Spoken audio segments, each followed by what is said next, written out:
Madame, Monsieur, bonsoir. Je suis ravie de vous retrouver. Voici les titres de ce vendredi 23 juin. Au lendemain du passage de la tempête tropicale Brett, le soulagement, très peu de dégâts constatés chez nous. Hier, 20 000 foyers étaient privés d'électricité au plus fort de la tempête, une situation qui s'est nettement améliorée. Après une fermeture suite à l'alerte rouge, l'aéroport Aimé Césaire a rouvert ses portes aujourd'hui. Les compagnies aériennes ont mis les bouchées doubles pour satisfaire les passagers pénalisés. Sur l'eau, malgré les conditions de mer qui se sont améliorées dans la journée, les pêcheurs restent prudents. C'est le cas au Diamant, vous le verrez. La tempête tropicale Brett n'a pas épargné les îles voisines. Saint-Vincent-les-Grenadines, Sainte-Lucie et la Barbade ont subi de lourdes conséquences. Si l'alerte tempête a été levée, les autorités demandent la plus grande vigilance. La flamme olympique passera par la Martinique. Son arrivée est prévue le 17 juin 2024. Fort-de-France sera la ville-étape. La Martinique ne voit plus rouge. La tempête tropicale Brett est finalement passée au sud de Sainte-Lucie. Depuis cet après-midi, nous sommes désormais de retour en vigilance verte. Les dégâts causés par le phénomène ont été mesurés. 20 000 foyers ont été privés d'électricité au plus fort de la tempête. Dès la levée de l'alerte rouge, personnel d'EDF ou prestataires en élagage étaient à pied d'œuvre pour rétablir le courant. Stéphane Petitfrère et William Zebina étaient ce matin à Trinité. Ne vous fiez pas au calme apparent, il y avait bien une tempête hier soir dans le jardin de Madame Jean-Louis. Pluie, vent et surtout foudre. Pendant la nuit, on a eu des explosions, plus une ou deux explosions. Donc la deuxième était très forte. La nuit a été agitée et anxieuse toute la nuit. Dès les premières lueurs du jour, les agents d'EDF sont à pied d'œuvre pour ramener la lumière dans les foyers impactés, près de 20 000 sur le territoire. Nous avons sécurisé tout autour de la panne et par rapport à ça, nous allons commencer les travaux. Aussi urgentes soient-elles, les interventions doivent impérativement se faire dans les règles de l'art, sur les nombreux points des quelques 600 km de réseau. Je vais aller de l'autre côté pour mettre la deuxième terre, mais t'as code de service toujours. Qu'est-ce que vous êtes en train de faire là? En fait, là, on sécurise, on met en poste des terres de part et d'autre de la zone d'intervention. C'est pour sécuriser le chantier. En attendant, 15 000 abonnés ont tout de même pu être reconnectés au réseau à distance, directement depuis les centres. L'objectif premier d'EDF, c'est de réalimenter ses clients. Donc ça se fait à distance. On peut réalimenter et réduire, surtout réduire le nombre de clients jusqu'au point culminant qui est le point de panne que nous avons détecté. Au total, ce sont quelques 150 agents et prestataires d'EDF qui auront sillonné la Martinique aujourd'hui. À 18h, 1400 foyers restaient encore privés d'électricité. Et durant toute la nuit, les hommes du SDIS de la Martinique sont restés en alerte. Seules 21 interventions mineures ont été recensées durant le passage de la tempête. Des chutes d'arbres ici et là ont perturbé certains axes routiers. C'était le cas tôt ce matin au François-Christophe Arnerin et Patrick Jean-Guiteau. Ce poteau en bois presque couché sur la chaussée au quartier Morgamel au François est l'un des stigmates du passage de la tempête tropicale Brett sur le sud de la Martinique. Sa position chancelante représente un danger sur cet axe de circulation. Heureusement, une équipe de pompiers franciscains a pris en charge cet incident afin de sécuriser la zone. Le risque, c'est que, pour les usagers de la route, puisque la circulation a repris, comme vous le voyez, c'est que les gens sont surpris et puis qu'on assiste à un suraccident. Ce que nous avons fait ce matin, c'est que nous avons mis de la rubalise sur la zone pour prévenir les usagers du risque, en attendant que les opérateurs spécialisés puissent intervenir, ce qui a déjà été fait. D'ailleurs, on les attend sur site. C'est alors qu'entrent en jeu les équipes chargées de la maintenance des réseaux télécoms. Il faut réparer le poteau et s'assurer que le service est encore opérationnel. Ici, pas de souci majeur. Le retour à la normale est prévu dans la matinée. On va retirer ce souci. On va tout ramener déjà sur le côté de la route pour pouvoir libérer la circulation au maximum. Durant le passage du phénomène Brett, 113 pompiers ont été mobilisés sur les 7 centres de secours répartis pour les 14 communes du sud de l'île. La situation était relativement calme le sud, a beaucoup de vent à des moments, quelques pluies, mais relativement calme. Donc, comme je dis, 21 interventions, ce n'est pas beaucoup pour la nuit. En dépit de quelques axes routiers perturbés, aucune victime n'est à déplorer du côté du service départemental d'incendie et de secours de la Martinique. Un bilan positif à l'issue du passage de la première tempête de la saison cyclonique 2023. La Martinique retrouve progressivement son rythme normal. Après une fermeture hier après-midi qui a entraîné l'annulation de plusieurs vols, l'aéroport Aimé Césaire a rouvert ce matin. Aujourd'hui, les compagnies aériennes ont fait leur possible pour permettre aux passagers pénalisés de voyager. Le vol Air Caraïbes dérouté hier vers la Guadeloupe est arrivé en début d'après-midi. Sangafago, Marc-François Calmo. Pour ces passagers du vol Air Caraïbes en provenance de Paris, le voyage a été plus long que prévu. Hier, ils ont été déroutés vers la Guadeloupe en raison de la fermeture de l'aéroport Aimé Césaire et n'ont pu regagner la Martinique qu'en début d'après-midi. Enfin chez moi, important. Ça a été long ? Très long, mais pourtant on est là. Ça va être court mais du coup intense puisque je reste qu'une semaine. Mais par contre, voilà, ils ont très bien géré la situation Air Caraïbes. Et finalement, en fait, on a passé un très bon séjour, un très bon court séjour en Guadeloupe, c'était chouette. Aujourd'hui, l'aéroport a pu rouvrir ses portes à 10h, après les vérifications d'usage. Déjà, nos équipes techniques et nos pompiers vérifient l'état des pistes, du système de pistes, la piste, les bretelles, les aires de stationnement, etc., pour voir s'il n'y a aucun embâcle sur la zone. Ensuite, il y a nos services de sûreté procèdent à la stérilisation de l'ensemble du secteur pour vérifier qu'il n'y a aucun élément, aucune intrusion par ailleurs. Les vols régionaux annulés hier ont été effectués dans la journée, même si ce matin encore quelques couacs subsistaient. À 10h30, on nous a dit qu'il y aurait eu un vol à 12h30, donc on devait aller enregistrer. Sauf qu'au moment de l'enregistrement, on nous dit qu'on n'a pas de vol pour Saint-Martin pour le moment. Voilà. Concernant les vols régionaux annulés hier, on a rajouté des vols sup aujourd'hui sur Pointe-à-Pitre. Donc on devait finir à 19h, on ira jusqu'à 20h30. Pour l'instant, la difficulté sur Saint-Martin, on a priorisé Pointe-à-Pitre, sachant que Saint-Martin aussi a des conditions particulières où on peut remplir nos appoints. On a moins de passagers qui peuvent être sur l'avion sur Saint-Martin, notamment par rapport à la piste. Donc voilà, on est en train de traiter le cas Saint-Martin, là où Pointe-à-Pitre sera absorbé dans la journée. Les reports des vols gros porteurs d'hier à aujourd'hui ont provoqué de longues files d'attente à l'enregistrement. La société aéroportuaire Martinique Aimé Césaire assure qu'elle aura absorbé dans la journée le surcroît d'activité entraîné par le passage de la tempête Brett. Et hier, avec la tempête Brett, dans le canal de Sainte-Lucie, la mer était déchaînée avec des creux de 7 mètres enregistrés par endroit. Aujourd'hui, même si les conditions en mer se sont améliorées, au Diamant, les pêcheurs restent sur leur garde. Irène Émonide et François Marlin. Pas question de sortir en mer aujourd'hui. Les embarcations sont depuis hier à l'abri dans ce port de pêche. Quelques bateaux de plaisance ont aussi trouvé refuge dans cette mangrove. Ce matin, c'est la fête à Taupinière. Matelots, professionnels de la mer et amis se réjouissent. La tempête Brett n'a rien cassé. Nous pas vraiment à l'abri. Il y en a l'autre qui attaché bateau ensemble, juste pour voir il y en a l'autre force. Mais en réalité, si l'eau monte, en réalité, nous pas vraiment à l'abri. Ah ben, nous comptons dire que tout va passer belle, ouais. Alors sur le site, musique, blaf, salade entre autres, en guise d'animation. Ah ouais, nous avons dit merci mon Dieu. C'est merci mon Dieu nous peut dire. Parce que si bien la pas passer nous ne pas faire de matériel, nous pas faire d'ailleurs. Qui problème c'est plus mon bail. Nous pas faire la fête parce que tout est bien passé.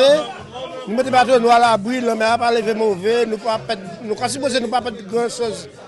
Et comme NAS, parce que nous n'a pas levé mauvais comme d'habitude. Nous n'avons pas trop de dégâts à déplorer. Nous avons quelques arbres qui sont tombés. Au niveau dans les routeurs à monde constant, la route était barrée, mais les agents du service technique ont fait le nécessaire très rapidement. Non, il n'y a pas de dégâts à déplorer. L'association des marins pêcheurs du Diamant, avec ses 28 professionnels, appelle néanmoins à rester vigilants. La houle est encore bien présente au large. Ils iront vérifier l'état des casiers demain ou après-demain avant de retrouver une activité normale, peut-être la semaine prochaine. Et en mer, justement, hier soir, 4 personnes naufragées dans le canal de Sainte-Lucie ont été secourues après que leur catamaran ait chaviré. Ils naviguaient en pleine alerte rouge. Les passagers ont été pris en charge au CHU de Fort-de-France. Les précisions de Jean-Christophe Bouvier, préfet de la Martinique, recueillies par Delphine Besse et Eddie Belrose. C'est absolument incroyable parce que les alertes avaient été données. Hier soir, nous apprenons avant 22h qu'un catamaran a coulé, nous dit-on, hein, c'est les premières informations, et que les 4 occupants ont investi l'annexe et qu'ils sont naufragés à environ 100 km au sud-est de la Martinique. Ce que je dois souligner, c'est que le CROSS a été immédiatement mobilisé, qu'il a gardé contact pendant toute la nuit avec les naufragés, que nous avons su détourner un tanker très tôt dans la nuit, mais dont la progression a été ralentie par les vagues, qui étaient extrêmement fortes, que la Marine nationale a également mobilisé un navire qui a pu se rapprocher des naufragés, navire qui lui-même était armé d'un hélicoptère. Dès que les moyens héliportés ont pu prendre les airs, les naufragés ont été héliportés à environ 8h15 ce matin, et ils étaient au CHUM pour des soins dès 8h45. Donc leur pronostic vital n'est pas engagé. Il y a un peu d'hypothermie, c'est normal. Ils ont eu beaucoup de chance, d'autant que la houle avait rempli l'annexe d'eau. Maintenant, on va voir l'enquête plus profondément, savoir comment c'est passé et à partir de quand ils ont été informés des risques météo et des risques qu'ils prenaient eux-mêmes. Vous le savez, hier à midi, l'alerte rouge cyclone a été déclenchée à l'approche du phénomène. Rideau baissé, navette maritime amarrée, activité économique à l'arrêt. Ce matin, hormis certains établissements restés fermés, comme les écoles par exemple, la Martinique a retrouvé progressivement son rythme normal. Edwin Elderal et Patrice Châteaudet. C'est le calme après la tempête. L'activité économique reprend petit à petit. Exemple dans ce supermarché. L'horaire d'ouverture a été décalé d'1 heure, mais le service est assuré. Le magasin ouvre habituellement à 8h. Nous avons ouvert, il était presque 9h ce matin. Donc avec une activité, vous en doutez, un petit peu réduite, car les salariés arrivent au fil de l'eau. Donc le magasin reprend vie au fur et à mesure. Mais dès 9h ce matin, nous accueillons les clients. Il y a très peu de personnes dans les rues, notamment dans le centre-ville de Fort-de-France. Le manque de population se fait sentir dans certains commerces. En fait, on a ouvert et on s'est aperçu qu'il n'y avait pas grand monde en ville, donc c'est pas la peine d'user d'électricité. Et gardons notre argent pour demain. Demain, ça va être vraiment bien. Les transports urbains redémarrent timidement. Certaines lignes de bus sont encore à l'arrêt. La cause, des routes bloquées par des encombrants après les intempéries. La reprise est progressive dans la mesure où nous avons procédé dans un premier temps à un repérage. Donc pour pouvoir constater, parce qu'il y a eu quand même quelques dégâts sur le réseau, et donc on a dû procéder donc avec les concours des services de l'État et des collectivités locales au déblayage donc de certaines de nos routes et de nos itinéraires. Du côté de la mer, les navettes ont repris depuis 8 heures, les lignes sont desservies toutes les heures, les rotations devraient revenir à la normale d'ici demain. Si Brett a relativement épargné la Martinique, les îles voisines de Saint-Vincent, les Grenadines, Sainte-Lucie et la Barbade ont, elles, subi les conséquences du passage de la tempête tropicale. Forte houle, vent violent, montée des eaux, chute d'arbres, maisons soufflées. Les 3 îles recensent quelques dégâts matériels. Le récit de Kelly Babou. Les images amateurs diffusées sur les réseaux sociaux sont impressionnantes. Quand on sait qu'initialement Saint-Vincent et les Grenadines devaient à peine être impactés. Les prévisionnistes tablaient sur un passage de l'œil au nord de Sainte-Lucie, mais c'est finalement Saint-Vincent qui aura subi de plein fouet les foudres de la tempête. Hier après-midi, nous avons eu des appels nous informant que la tempête passerait bien plus au sud que prévu. Et en peu de temps, on a dû prendre des mesures d'urgence. Brett sera donc passé par là dans la nuit de jeudi à vendredi, provoquant de fortes houles, des vents de plus de 100 km/h et des inondations. Au petit matin, les autorités ont recensé des chutes d'arbres, quelques maisons et embarcations détruites, des toitures soufflées par les rafales et une île privée à 50% d'électricité. Dans les endroits les plus impactés, nous avons dû accueillir près de 150 personnes dans des refuges d'urgence. À Sainte-Lucie aussi, la nuit aura été difficile. Mer déchaînée, pluie diluvienne, vent violent. En moins de 4 heures, plus de la moitié des foyers ont été privés d'électricité. L'île recense essentiellement de légers dégâts matériels dus à la force des vents et aux chutes d'arbres, aux éboulements également. La côte sud-atlantique a été l'une des plus impactées. Des villes côtières comme Dennery se sont rapidement trouvées sous les eaux. On a enregistré quelques urgences, mais de manière générale, à travers le pays, il semble qu'à ce stade, il n'y a eu que de petits dégâts à déplorer.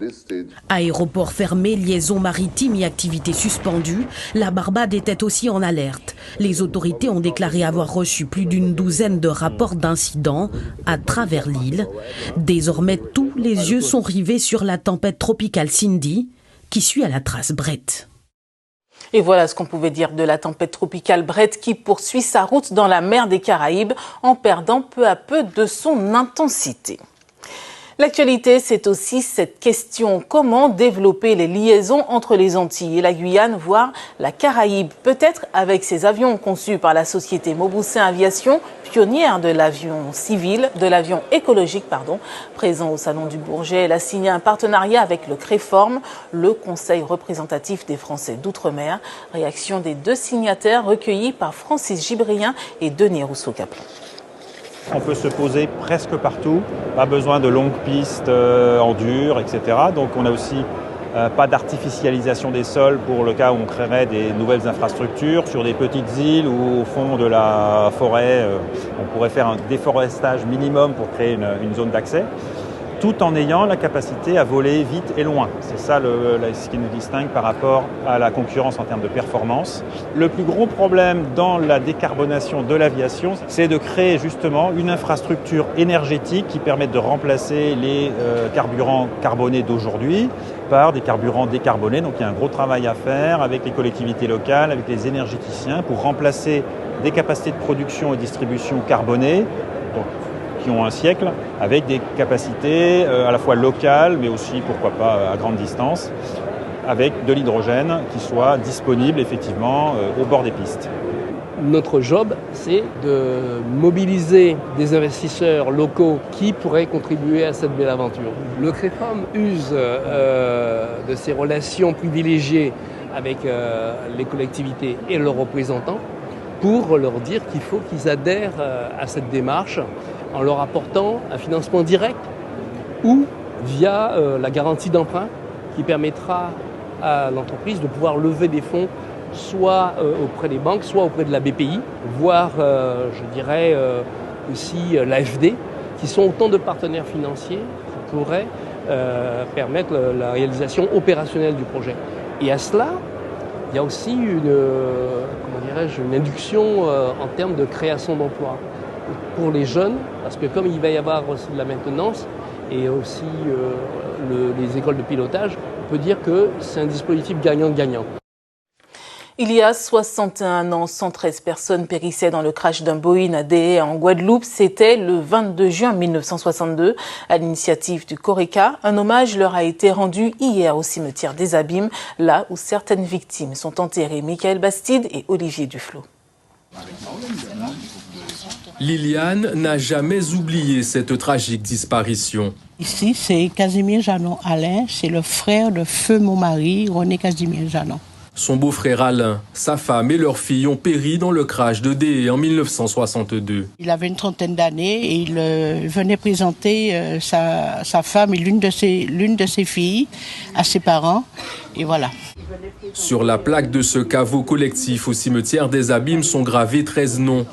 2 gerbes ont été déposées ce matin au pied de cette sépulture tombée dans l'oubli, où sont ensevelis les corps mutilés de 15 victimes du crash aérien.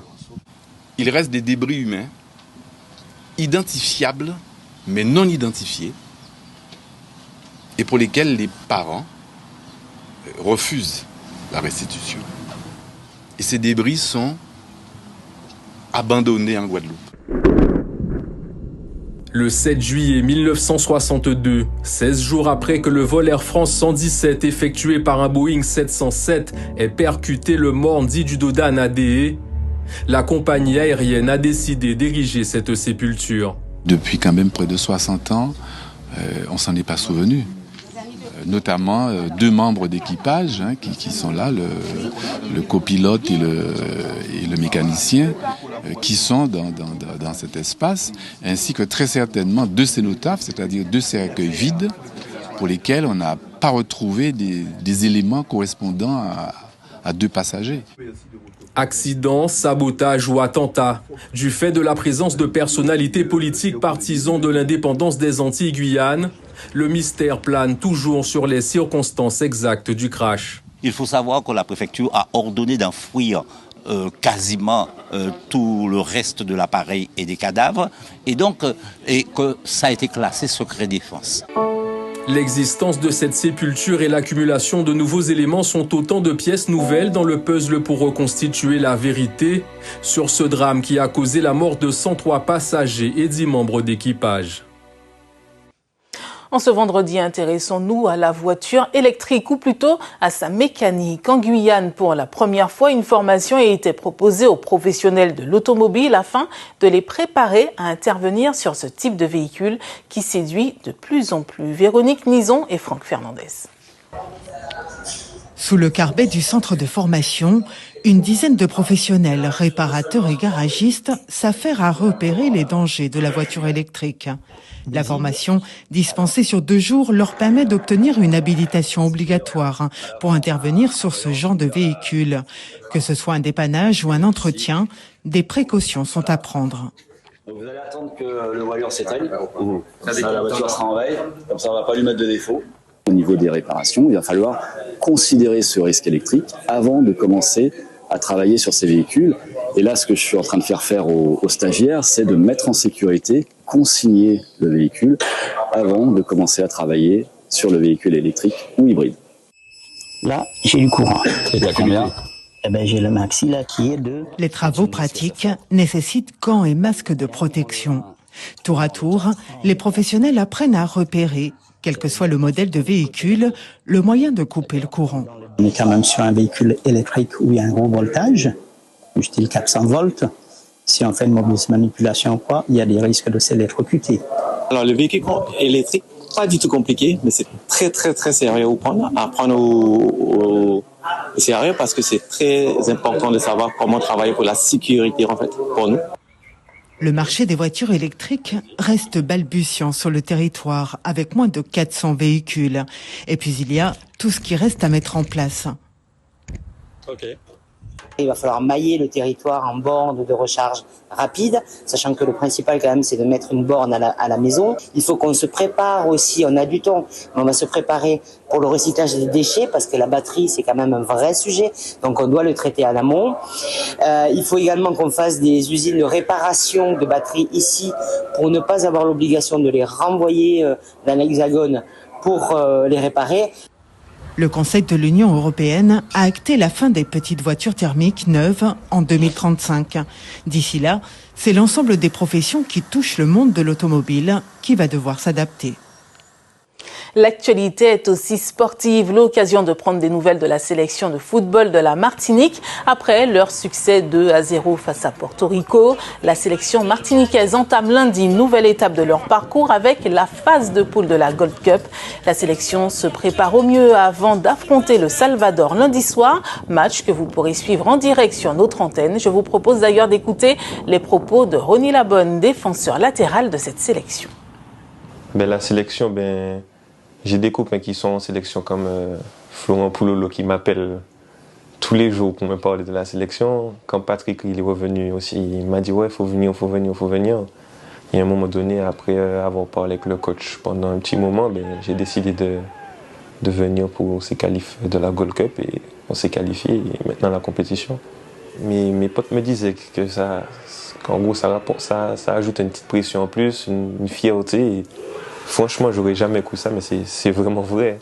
Quand on joue pour les couleurs de la Martinique, on a tous envie de se donner à 100% parce que déjà on joue pour notre île, pour notre famille et on est fiers. Moi, en tout cas, c'est beaucoup de fierté que j'ai quand je porte le maillot. On poursuit avec le parcours officiel de la flamme olympique dévoilé aujourd'hui. 68 jours de relais à travers 65 territoires français, dont la Martinique. Le 17 juin 2024, la flamme arrivera à Fort-de-France, ville-étape, et passera entre autres par la montagne Pelée et Saint-Pierre. Une aubaine pour les Outre-mer, comme l'explique Pascal Gentil, double médaillé olympique à Éric Sintas. La flamme olympique, c'est quelque chose qui peut inspirer. qui peut susciter des vocations, qui peut donner envie aux jeunes de pratiquer. Et j'espère qu'autour de cette flamme, il va y avoir des activités physiques, des activités culturelles et vraiment donner un nouvel élan à ces jeunes qui souvent se sentent un petit peu délaissés et pas écoutés. On a ces sportifs d'outre-mer qui sont des fers de lance. Il y a plein de sportifs de très haut niveau, je ne vais pas tous les citer. On a Teddy Riner évidemment. Et ces sportifs d'outre-mer, ces ultramarins sont respectés et reconnus dans le monde entier. Regardez, dans ma discipline, le taekwondo, il y avait Pascal Gentil, Michael Boreau, 2 Antillais de la Martinique qui faisaient trembler le monde du taekwondo en catégorie poids lourd. Donc c'est quand même assez remarquable. Partons en Guadeloupe maintenant, où l'un des rendez-vous culturels de ce mois de juin a ouvert ses portes aujourd'hui au terminal de croisière à Pointe-à-Pitre. Parmi les artistes à suivre, Azo, son univers, des visages réalisés avec des techniques originales et un questionnement sur notre société. Lise Dolmar. Un corps en mouvement. Mais pas seulement. C'est Azo qui poursuit son ascension vers les cimes de sa perception du monde. Un monde auréolé par le conditionnement. À la base, on est tous bons. C'est la vie ou nos parents qui nous ont donné des mauvais côtés, etc. Donc c'est une manière de dire qu'à la base, on est tous bons, quoi. Inscrire son propos sur cette photo. Cette œuvre, c'est Maman de l'eau de Dominique Desplan, revisité par Azo.